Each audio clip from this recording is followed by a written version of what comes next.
Yep. It's a hard thing to describe. And a lot of people have different definitions. Some of them are like that. Some say that of the world which is made by humans. So what I think is important is culture is kind of like the water that Miss Cleo here is in. So if you ask Miss Cleo about the water, she's going to say, I don't know. It's this stuff and it's around me and I swim around in it, but I really don't know much about it. But if you want her to understand the water best, if you take Cleo out of the water, then she can tell you an awful lot more about it. She can say, oh, well, keep breathe. It's what creates everything that's around me. It's what, if it's the water's good, I'm good. If the water's bad, I get sick, right?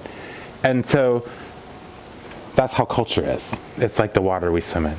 And so if you want to learn about your own culture, the best way is to remove yourself from it and remove yourself far. The further away you can go. Like, for example, if you were German and you remove yourself to France, that's not that big of a difference. If you were German and you remove yourself to Africa or something, that would be a big difference. And you'll be able to catch a lot of things. Okay? And if a perfect world, we could remove ourselves and go live with aliens on Mars or something, and then we would get a lot more understanding of culture if there were aliens on Mars. Okay. So that's the best way to explain it. And I know that that's been true for me in my life as I've gone, like when I left Rosebud and did stuff with other Indians, I thought all Indians did naming ceremonies this way or whatever. And in Oneida and in Ojibwe country, they don't do that. Naming things are very private for them. And I thought all Indians, blah, blah, blah. And anyway, it's just, you'll see that. But then even when you go, like I went to Thailand to study abroad in college, that was a huge difference about gender stuff and sometimes you go to the bathroom and there's a person in there that's like an attendant, and even if it's like one particular gender's bathroom, sometimes the attendant is not the same gender as the bathroom that's on there, which was a little weird. Okay, anyway, but that's just how it is. Okay, so how many of you have heard of this iceberg model of culture? Most everybody? Okay, that should be good. All right, and we say that because, right, 10% of the iceberg is above water and the rest is under, so things are visible and invisible. Okay. So when we think of a culture, sometimes when we think of a culture different from our own, we often think about what I always like to call the F words, but not that F word. Food, festivals, and fun. So if we think of, like, let's say Chinese culture, we might think of Chinese buffet, Chinese food, maybe Chinese New Year. I think of what else maybe we think of. Maybe Bruce Lee or something like that, right? That's all the things that we can see and that we know about the culture, but there's all these deeper understandings that we don't know, that we can't know unless we're in the culture or have lived in it for a while. And that's true of almost every culture. And so when people make assumptions about different things, it's often because they don't know what's under the iceberg. So what I'd like you to do is pick a culture that you identify with. It doesn't have to be an ethnic culture. It could be like a gendered culture. It could be a role, like clergy versus lay. It could be, I don't know what just fell, but something fell off me. Okay. It could be, I'm shedding. Going through the change. It could be a generational thing, like a boomer versus a X or whatever. Okay, but just pick it, write it down. And then I want you to think, what are some things that people know about that culture that they would see that's above the water? And what are some things that people know about the culture that would be below it? That they wouldn't know normally. So if I were going to say,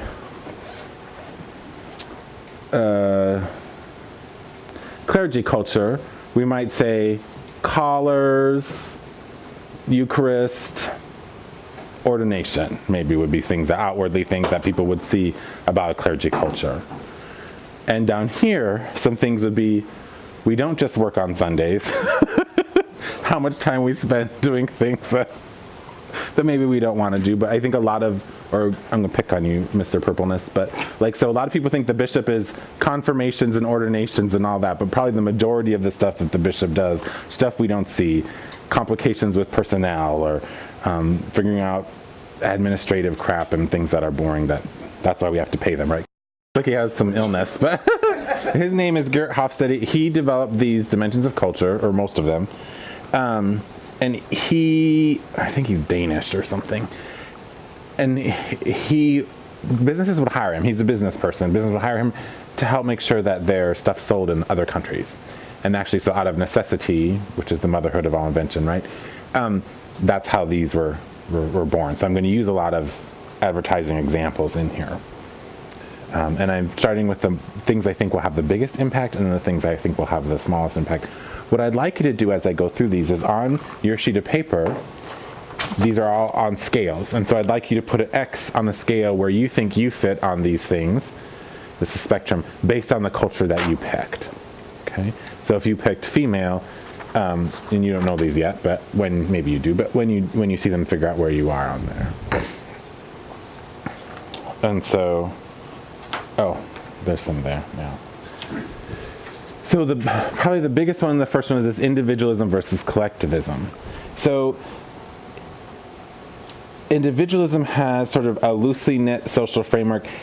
The individuals take care of only themselves and their immediate families. That's a general rule about individualism.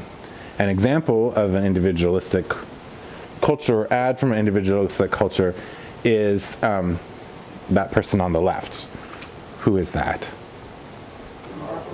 The Marlboro Man, right? He's dead now from cancer because cigarettes kill. But I feel like as a public health practitioner in the past, I feel like I have to add that in there. Every smoker knows smoking's bad for them, just FYI. I'm a former smoker, I know that. Okay, anyway. And so he's like, maverick out in the wilderness, him against the world, blah, blah. That's a very individualistic ideal of how it works. And they tried to market Marlboro cigarettes in China, and that was a big flop. Yeah. Nobody liked the Marlboro Man because he was a maverick, because he didn't do things like he's supposed to. And so they had to figure out what they're going to do, and of course they called Gert, and Gert did some stuff, and Gert said, you can't have Marlboro Man, you need Marlboro Men. And so then they had this team of 5 people, because 5 is a good number in Chinese culture, and it was them against the world, rounding up the cattle and all this in China, because apparently China has cattle. Anyway, but then the cigarettes sold, because it was this picture of manly togetherness. Okay. On the right, we have example of collectivism, which is a tightly knit framework of society, and individuals can expect their relatives or members of a particular in-group to look after them. And of course, you sort of need to fit in. And here's an example of an ad for Converse from a collectivistic perspective. And you'll notice they all have the same uniform, and their identity is based on their shoes. And I don't know if this actually sold, but I'm pretty sure it did. And so this is probably the biggest difference in culture. In general, American Indian, Asians tend to be very collectivistic, so they would be on this side. And Europeans tend to be very individualistic. Here's an example. How many of you know the phrase, the squeaky wheel gets the grease? You all heard of that, right? Okay. So, that works in America. And what does that phrase tell you? Persistence will get you what you want. Okay. And also, complaining. Or you need to be loud, right? Be the squeaky wheel. Stand out. There's a phrase in Japan, the nail that stands up is the first one to get hit down. Which is telling you to do the exact opposite. Right? That's an example of that coming through. Okay? So figure out where you are. In general, Americans are way over here. There is some, even within Anglo or European American culture, difference. So like New England actually tends to be more collectivist than like Colorado or Wyoming. So yeah, and you can look, if you Google Dimensions of Culture, Gert Hofstede, he has a huge website, and they've looked at all these different countries, and so you could see, for example, where different countries fall on this scale. And immigrant culture in like northern Jersey, you take care of your family first, and the heck with the rest of the world, I don't care. Mm-hmm. And don't mess with your grandma. Yeah. When you say individualism has to do with family. Does individualism also tend to have a tighter sense of what family is? Usually individualistic cultures, it's yourself and your immediate family. And maybe if you're talking about immigrants, it might be like one level out. Whereas collectivistic cultures, it's pretty much the whole culture. Like there's an assumption, there's also usually some really rigid social norms that you're expected to follow. And if you go outside of those, that's considered a cultural faux pas. Whereas individualist cultures tend to actually make rebellion or standing out a good thing. Yeah, exactly. Okay. And then the other thing I want to say about these is these are not right or wrong options. They're just there. So don't think that this is the right and this is the wrong or vice versa. That's not how this is about. That's not how this is meant to be. They're just ranges on a scale. This is the other one that I think has the biggest impact on folks. And does anybody know what this means already? Okay. So high and low context cultures, it has to do with their communication. Okay. And so I'll start maybe with the low context. In a low context culture, the point of communication is to deliver information, which is probably what you're all thinking. Isn't that the point of communication? Not always.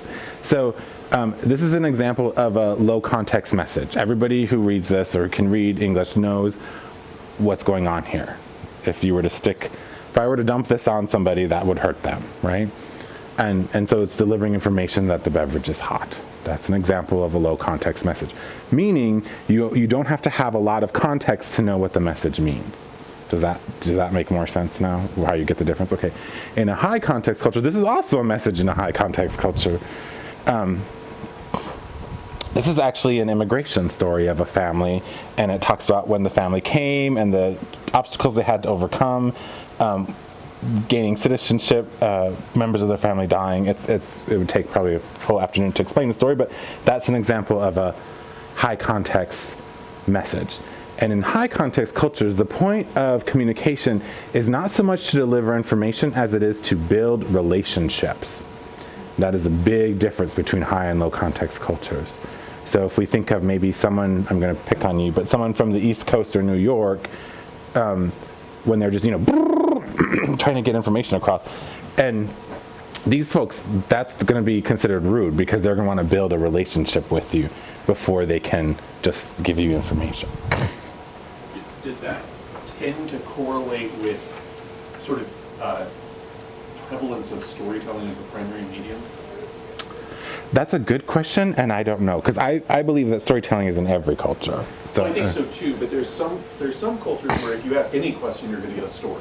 Oh, that's true. Yeah, I don't know. I don't know. Because I'm actually thinking even like Southern U.S. culture tends actually more towards high context if that's the case, as opposed to like New York and New England. Usually, high context also means you have to have a high understanding of the context to understand what the message is. Let me give you some examples of high context messages. So I've heard this in South Dakota. If we were all talking, let's say we were visiting, we were at Warren's house, and I said, well, I suppose, what am I saying? Yes. I just learned that one too. Exactly. That's an example of a high context message. You have to understand the context to know that I suppose isn't mean you're thinking about something. It means you're telling people you need to leave. But it's rude just to get up and leave. And so you have to do that, right? But in the South, it's like you say, bless your heart. Yes. Right. It's Bless your heart. It's another example of a high context message. And so another example of one of those in a Midwest context, this one I think I heard in Minnesota. If someone says, that's different, what are they saying? I don't like it. Yeah, they're saying, this is weird, it's making me uncomfortable, please stop. Okay, rude is another thing I've seen. So like rude as a stand-in for like, you have like reached an ethical norm, but I don't want to actually call you out for doing something unethical. So to say rude. Yeah, okay. or just no. That was a really rude behavior. As opposed to that was bad. Rude tends to stand in for bad. Okay, which also then would tell you that that's a somewhat collectivistic culture. Yeah. If it's okay. So tends to be collectivistic cultures tend to be high context, and individualistics tend to be low context. It's not always true, but for the most part, that's true. I would say Lakota people have very high context. There's certain things where you just have to know kind of what that means. And Ed, having served in Pine Ridge, you probably have lots of experience and stories to tell us about examples. Right, of course. And that's the other thing, right? When cultures interact, you're going to make mistakes. That's just what happens. And I'll talk about that too. Okay.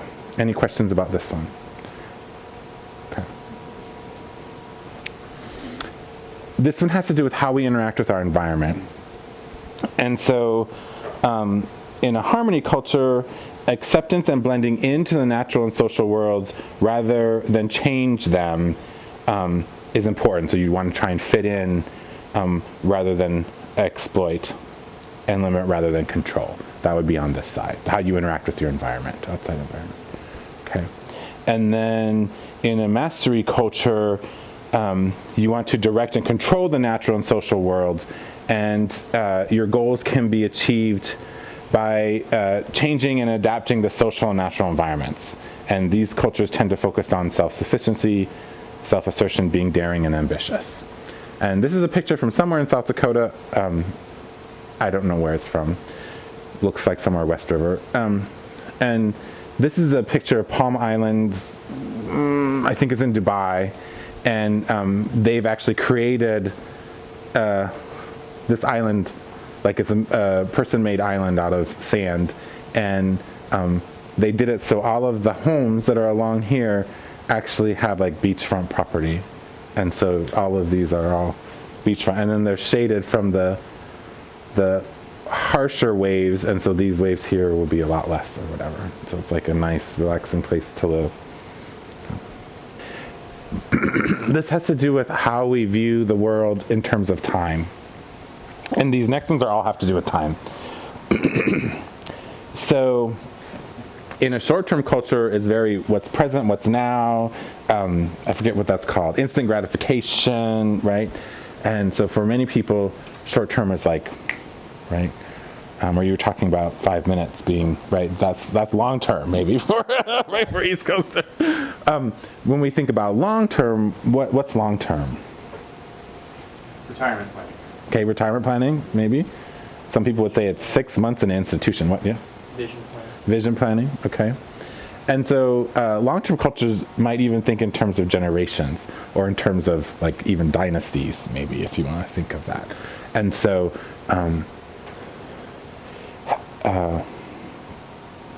how they figure it out. One example to think about, like, in this context, I sometimes think about Zodiac Signs, whereas European cultures, which tend to be more short-term, their Zodiac Signs are 12, like 1 month, right? And if you look at Chinese Zodiac, their signs are a year, and they even go in like a 5-year cycle, or 12-year cycle. So because it's got like wood, metal, water, whatever, I forget. For example, cultures that have like a long-term orientation would be, that's like the mom and dad who live in the closet of the business that they own to save money so their kids can go to college. So they're not thinking about their own stuff. They're thinking about doing this thing for the future. This would be, short-term culture. Well, we could look at our country now. So this one tends to be how we focus on time, where our time is, where we think about our time. So focus on the future, focus on the present, or focus on the past. And different cultures tend to do that. I would say our Episcopal culture, we tend to be in this over here a lot. Like if you go into church, you're like, that's nothing like how we used to have our church picnics. There were 300 people on the ocean, whatever. And, or they'll be like, I miss when we used to have right one. And okay, that would be an example. Very nostalgic emphasis. And everything was perfect then, right? We don't think about all the things. Like Make America Great Again, that would be an example of this. This is a very enjoy the now, live now. This would maybe be 60s. Might be from this area. This would be more about like, what are we thinking about the future? How are we planning for what's happening? And do we sort of emphasize here without worrying about any of these things? And this can be kind of iconoclastic in this way sometimes. Okay. So this is the only one that will have 3, where there's a scale. It's not really a scale because there's 3 options. So you could figure out how much weight you're putting on each one. This is about how do we use time. Do we do one thing at once, or do we try and do many things at once? And so for some folks, they're gonna we're gonna do a job and we're gonna do it until it's done, and it doesn't matter if it takes us, an hour or all day, kind of. And this would be we're gonna do this for 5 minutes, and then I have to do this other thing, and okay. A lot of rural folks will be in this category here. So think about maybe an Amish, I forget what they call it, barn raising or whatever. They're going to do that until the barn is up. And then this has to do with how we think about time. So my English teacher in college, everything was about the railroad for him, and he was explaining how the railroad is kind of why we have time and why we have to have a consistent time because of the railroad. I had to stop at certain points and everything. So this time is linear for this group of folks. Time is on a line. You will never have another 9/48 November 9th 2019 ever again, right? It's just gonna and so it's kind of this long consistent time. And then sometimes for other folks on a cultural perspective, time is like a circle, right? So every day we have a morning, noon, and night, and that's on a circle. And then you have every year with the different seasons, that's on a circle. And you might even have, you could think of a week also. It's a bunch of different circles. And I would say liturgically, this would definitely be kind of where we're at. We have the liturgical year. We have every day being a, birth, death, and resurrection every day, right? You could think of it that way. And every week, same thing. Benedictine cultures like that. Yeah, there we go. Thank you. Okay. Power distance is about how folks access power and the degree to which the less powerful members of society accept and expect that power is distributed unequally. Okay. So in a high power distance culture, examples of that would be the U.S. military, the Catholic Church, yeah, there we go, tribal government. Well, I would say tribal government is kind of like this a little bit. It's supposed to be like that, but think about here, it's about who you're related to, right? In some cases. So you have access to power in some ways that maybe other folks couldn't, right? So generally societies that have high inequalities among people will have this model. If you have more equal, you follow this model. In a high power distance culture, those in authority are generally expected to take care of people. There's also a responsibility that's higher on them. And you're also often expected to trust in them without question. So if you were a patient and you went to a doctor and the doctor said you have cancer and you're from this culture, you would trust that the doctor knows what they're doing and they're going to have your best interest at heart. And if they say you're doing chemo, you're going to do chemo. You won't get a second opinion and all that. Folks from this culture, you've already done the research on Google and you already know exactly what's wrong with you, and you're arguing with the doctor about what to do, and you're going to get 3 other opinions. In collectivistic cultures, you will also see more of this. Like, for example, in a collectivistic culture, the person making their medical decisions may not be the person who's being affected by it. So, like, Hmong cultures a lot, if someone's sick, there's like a patriarch that will come in that makes the medical decisions for the rest of the family. Or in this area, well, maybe not in Pierre, in East River, they have Mennonite. Oh, is it Mennonite? They have like the little thing in their head and how to write. Yeah, for them, medicine is a woman's domain, which is kind of interesting. It's kind of the opposite of what I guess mainstream America would think. And so for them, the woman comes in and makes decisions for the husband and decides what's going to happen and will argue with the doctor. It's very interesting to see how that works and the way that power is distributed. But anyway, this is just more about how power is distributed, how you can access, and who you can have access to. Quakers, I think, would definitely tend to fall in this realm. Episcopalians, I think, we're set up canonically this way, but I think in practice we tend to do more of this. Certainly South Yeah, sometimes, well, and like, Fond du Lac, I used to call the diocesan office, and the bishop would actually be the one answering the phone most of the time. Yeah. This is the red tape continuum. Yeah, maybe, yeah, you could think of it that way. And I think folks who, there can be, well, there's problems with both of them, but like, this will take longer in general. That can be more efficient, but also the mistakes can be detrimental. Like, this is how you get things like people having like forceps still in them after surgery, or like planes taking off with no wheels because nobody wanted to tell the pilot. I mean, that's how that kind of stuff happens, because you cannot access the hierarchy, and to question it would be considered bad. Okay, so this, and maybe I should wait for her because she picked female as the thing. So I don't like the way this is worded, but this is his way of defining this. It's not whether the culture, they use the words masculine and feminine, the roles are defined. So I don't like that they picked that one.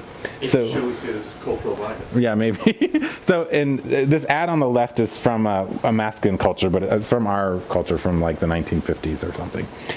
So in a masculine culture, the focus is on achievement, heroism, assertiveness, and mature reward for success. And the gender roles are defined and you do not cross them. So there are things that men do and there are things that women do. Okay? So very defined gender roles and norms. So on this structure, you could have a matriarchal society that is highly masculine if you have strongly differentiated gender roles. Correct. The other thing is how they resolve conflict. So in masculine cultures, conflict is resolved with a winner and a loser. Like the goal is to win. Okay. In a feminine culture, and this is an ad for, I want to say Burberry, you can't always tell who the men and the women are in this. Gender roles are fluid, right? You can do different things. So you'll see, women firefighters and whatever. The gender roles are fluid. A win-win, like find a compromise or somewhere where both parties can win. So that's the biggest difference between the masculine and the feminine cultures. So feminine cultures focus on cooperation, caring for the weak, and quality of life, and more consensus-based style of decision making. So if you were to rename this, what would you call it? I would probably call it something about conflict resolution and gender roles or something like that. Maybe, I don't know. Gender fluidity. Consensus. Maybe, and gender fluidity, yeah. Something like that. Yeah. Okay, immediacy and expressiveness. So anybody know who the person on the left is? Okay. Interesting that you picked the white person, but anybody know who the brown person is on the left? Nobody knows, right? Okay. I don't remember his name, but he's like the Prime Minister of New Zealand. And they're doing the hongi, which is the greeting they do, and you better get you ready for that, because you're going to have to do it if you meet anybody from there. Like, you stick your forehead and your nose together and you inhale at the same time. It is the most uncomfortable thing that I've ever had to do in my life. And I did it with one of the bishops from New Zealand when he came to Winter Talk one year, and he's like, and I was like, whoop! And he told me what to do, but there's like a whole theology, like this represents a whale tail, and this is like represents a bird, and there's important parts in their creation story and stuff about how that works. And the belief is that if we inhale at the same time, if we are of the same breath, think of it on like the Holy Spirit sense, we will have the same sense, right? We'll be if we're of the same breath, we'll have the same spirit. And so it's a way that's why they do that. But it's a very touchy culture. So immediacy and expressiveness has to do with how passionate and how touchy you are. And so like here, example on the right is from Japan. So that's an example of a greeting from Japan. And they're both bowing. And the degree to which one bows connotes or denotes, I can never remember the difference, tells you how much deference you're giving. So whoever bows the deeper is giving more deference to the other person. So the person that has more whatever should bow less. That's actually the general rule about this is the hotter the climate, the more immediate and expressive they will be. It doesn't always true, but for the most part it's true. So if you remember I Love Lucy, think about, I forget her, Desi Arnaz, is that his name? He's very expressive and passionate and angry and blah, blah, blah. He comes from that high immediacy and high expressiveness culture. There'll be lots of touching. And then generally cultures that are colder, very little touching when they communicate, and a lot less expressiveness. Our next door neighbor came one time and he had cut open his hand, like just blood, gross nastiness, and he was, I think, Norwegian. And he came to the door and he's like, can I borrow a needle and thread? And calm as ever. And I'm like, okay, hold on. And I'm like, looking around my grandma's sewing kit. And do you want a particular color? He's like, no, any color is going to be fine. And then, and I'm like, what kind of blah, blah, blah? Are you embroidering? He's like, no. And I come down and then he opens his hand. I see what happens, like, oh. And I'm like, why was he not more, like, if I was being alive, like, you would have think I was dying or something. But anyway, that has to do with this. So, okay. Well, this has to do with how we handle the reality of uncertainty in life. And it's the degree to which members of society feel uncomfortable with uncertainty and ambiguity, or how a society deals with the fact that the future can never be known. So should we try and control the future or just let it happen? And so folks from a high uncertainty avoidance, they will maintain rigid codes of belief and things to do to sort of, in their perception, control the future, okay? And these folks are just comfortable with ambiguity and unknown, okay? And let me use, high uncertainty avoidant would be like, you'll see a lot of victim blaming in those cultures. Like if somebody had a car accident, like, oh, well, were they wearing their seatbelt? And it's so that they can say, oh, well, if I wear my seatbelt, I won't have an accident, which is actually not what a seatbelt is for. And so if you have an accident, you will be more likely to be safe. Or were they wearing their helmet? Was she wearing a short skirt or whatever, if there was sexual assault? Like, that's where this comes from. Because then the belief is, well, if I, have my mice and wear a short skirt and no karate and never go out at night and blah, blah, blah, you know what I mean? All these, you can get unrealistic with that kind of thing. Is the other side, though, that there's a tendency towards like a fatalism and you can't do anything to try and fix fixable problems? Yes. So in this case, a lot of island cultures have this sort of idea where they can just be okay. The hurricane's coming. I mean, they will board up the windows and things, but it's like, what's going to happen is going to happen. But then they don't have this anxiety. Like for me, I must be over here because I have crazy anxiety about just everything. It's how much do we avoid that uncertainty and how uncomfortable is it for you? A lot of those, I haven't looked at that, but I know that a lot of them are similar. Like you can kind of, and again, I would encourage you to go to the website, the Hofstede's Dimensions of Culture website, and look at some of the different countries and see where they fall on that scale. You'll be surprised, some of them. And America's a bad example because we're such a mix of a bunch of different cultures, and so it's hard to say there's one American culture, even East Coast to West Coast or Midwest to East or Midwest to, it's very difficult to sort of pick one. I feel like it's just not big enough. It keeps, okay, moving on. So we're going to talk about self and communication. So we are constantly creating and recreating ourselves based on our identities, based on our life experiences, based on our culture, based on our upbringing, and other factors. Somewhere later I'm going to talk about identities, and I think I have this slide, I just don't know where it is. And so we have a self that's external, and that's all the things that you can see. Like you can look at me and see I'm wearing black, you can tell the tone and timbre of my voice, you can see how tall I am, all of those things, my external self. That's known to everybody who could visible and see me. And then you have your internal self, both one you're aware of and one you're not aware of, and that's private and known only to me, what I think about things, okay? Just be aware of that. We're gonna get to an important part in that in a minute, but not yet. So, as we communicate with folks, we have these three, and this is on the back of your sheet, we have these three sort of ways of doing it. And this part, sometimes I lose people and you look like a deer in the headlights, so I'm still trying to figure out if this is actually useful to share with you or not. So let me know at the end. But if we were to start with like the objective world, you have like how you're going to talk about it, it's descriptive. We could look and say that light is white or that door is open. We're describing things, okay? And everything is propositional. Like, is the door open or not, right? If I say the door's open, you could say, no, it's not, it's closed. And the validity measure is it the truth, right? And that should be another dimension of culture, but do you believe in one truth or can there be many truths? Okay. And then the goal, of course, is shared knowledge. Shared knowledge, we can all share and know that the door is open. And if we can do this, then you can move into the subjective world.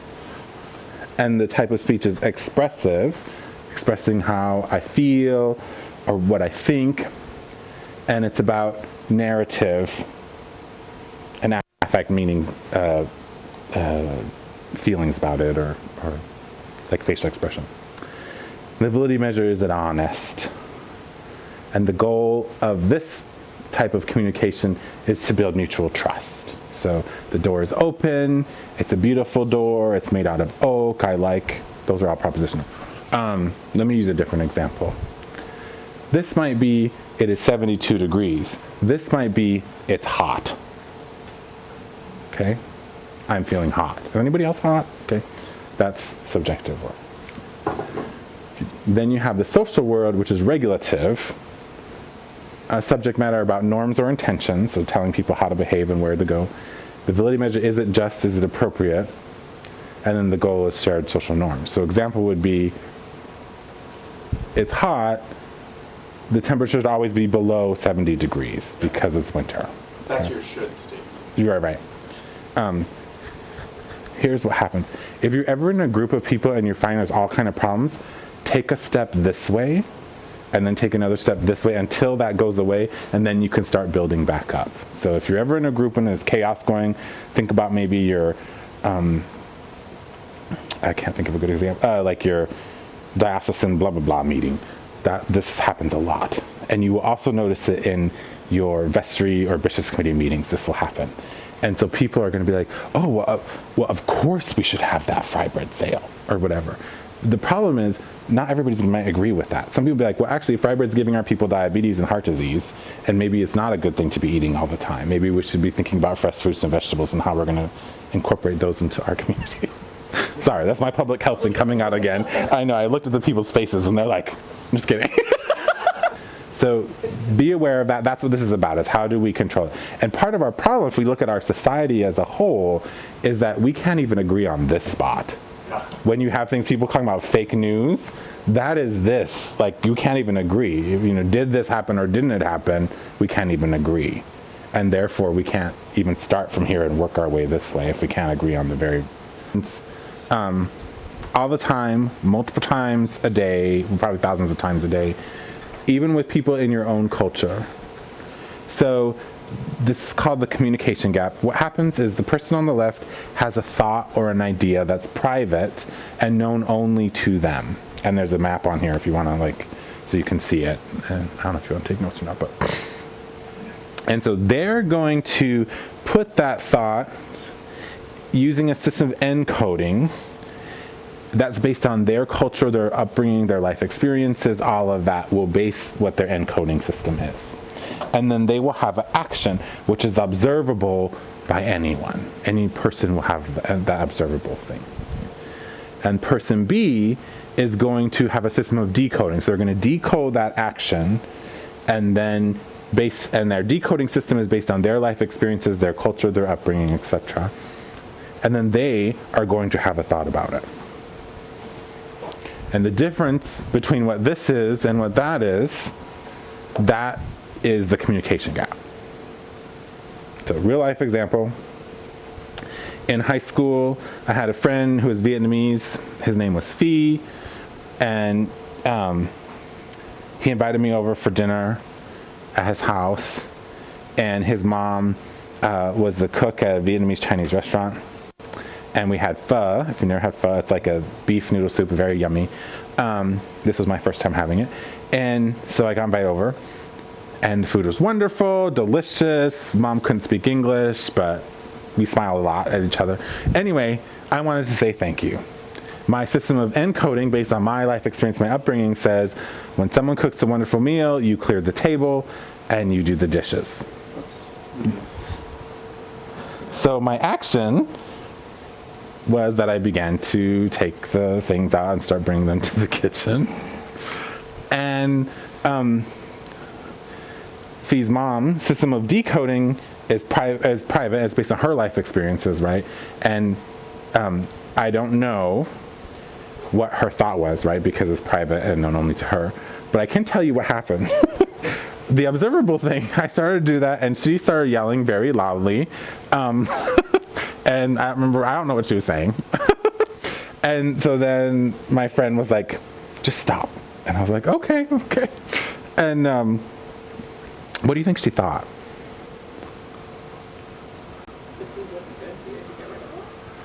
Close, not quite. She wasn't like capable of doing the dishes or something? Kind of, yeah. So I thought her house was so dirty and she was such a bad host that I took it upon myself to start doing this job for her, which was a huge insult. And so she's like yelling at her son like about that. Okay. So that's an example. Know that this will happen anytime, even people with the same culture, just like from a man to woman or whatever, or even two people of the same everything, this will happen. Okay. So just be prepared for it and know that be gentle with yourselves when this happens and try and work it out.